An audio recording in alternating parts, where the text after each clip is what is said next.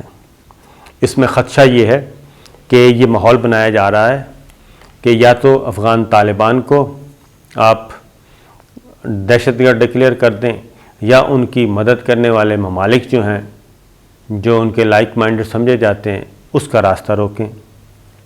یہ ایک نیا کٹا کھلنے والا ہے.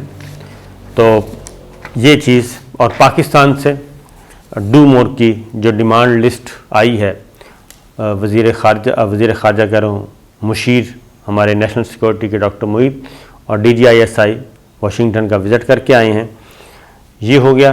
اس کے بعد پاکستان کو دبانے کے لیے بھرپور کوشش کی جا رہی ہے. وہ جو کچھ بھی وہاں سے مطالبات کی لسٹ آئی ہے، یہ آنکھیں دکھائی جا رہی ہیں پاکستان کو. اب یہ سب کچھ جو کل اجلاس ہوا طویل ترین، اس میں تمام چیزیں سے آئیں. نمبر 1 یہ کہ ایک مہینہ ہم نے کیسے گزارنا ہے. فوری طور پہ تو یہ ہے کہ سلامتی کونسل میں انڈیا ہے، اور انڈیا صدر بن کے بیٹھا ہے، غیر مستقل رکن ہے، صدارت اس کے پاس ہے. ایک مہینے میں اس نے کیا کیا کرنا ہے، بڑے انکل کروائیں گے. انڈیا تو ایک سامنے بغل بچہ ہے، تو بڑے انکل جو کہتے جائیں گے وہ کرتے جائیں گے. تو کیونکہ اصل صرف پاکستان نہیں ہے، چائنا بھی ہے، رشیا بھی ہے، ایران بھی ہے، ترکی بھی ہے. ترکی کو بھی یہی کہا جا رہا ہے کہ بس آپ اپنی سرحدیں کھول دیں. تو یہ وہ چیزیں ہیں جو کہ اس وقت پاکستان کو جن چیلنجز کا سامنا ہے، اور انہی چیلنجز کی وجہ سے یہ طویل ترین اجلاس ہوئے. اس میں نمبر 1 تھا بارڈر مینجمنٹ، کہ ہم نے اپنے بارڈر مینجمنٹ کو کیسے کرنا ہے، پاک ایران، پاک افغان، اور ادھر ایسٹرن بارڈر پہ انڈیا والی سائڈ پہ ان کو ہم نے کیسے تحفظ دینا ہے. دوسرا یہ تھا کہ افغانستان کے معاملے میں جو دباؤ آ رہا ہے، جو ڈیمانڈز آ رہی ہیں، ہم نے کیسے اس کو ہینڈل کرنا ہے. اور یہ جو ایک پورا پلان روڈ میپ دیا جا رہا ہے، تیار کر کے بیٹھے ہیں، تو پاکستان نے ان خطرات سے کیسے بچنا ہے. اور امریکہ کی جو خواہشات ہیں وہ پاکستان کے مفاد میں نہیں ہیں، تو پاکستان کے مفادات کا تحفظ بھی ہو. اور اسی لیے میں نے جو پچھلی ویڈیو کی تھی اس میں ہم کو بتایا تھا کہ انتہائی شدید ترین سیکورٹی کے، دہشت گردی کے خطرے موجود ہیں، اور وہ ساری چیزیں بھی ذہن میں رکھیے گا. تو اس طریقے سے جی آنے والے دن جو ہیں، آنے والے چند مہینے وہ کافی مشکل ہیں. اور ایک اور بات بھی جاتے جاتے بتا دوں کہ یہ بھی ایک دھڑکا لگا ہوا ہے امریکہ کو بھی اور دیگر کو بھی، کہ افغان طالبان جو کہ مسلسل پیش قدمی کر رہے ہیں، اگر وہ کابل پہ آ جاتے ہیں، برسر اقتدار آ جاتے ہیں، تو ان کی حکومت کو کیسے کیسے تسلیم کیا جائے گا، کون کون کرے گا، اس کو بھی روکنا ہے. تو پاکستان اس وقت سب سے زیادہ پرائم ٹارگٹ جو ہے وہ پاکستان ہے. اسی لیے پاکستان کی اعلیٰ سول اور فوجی قیادت نے سر جوڑے ہیں اور اس میں کچھ فیصلے کیے گئے ہیں، باقی اللہ تعالیٰ کرم کرے گا۔ اجازت دیجیے، اللہ حافظ۔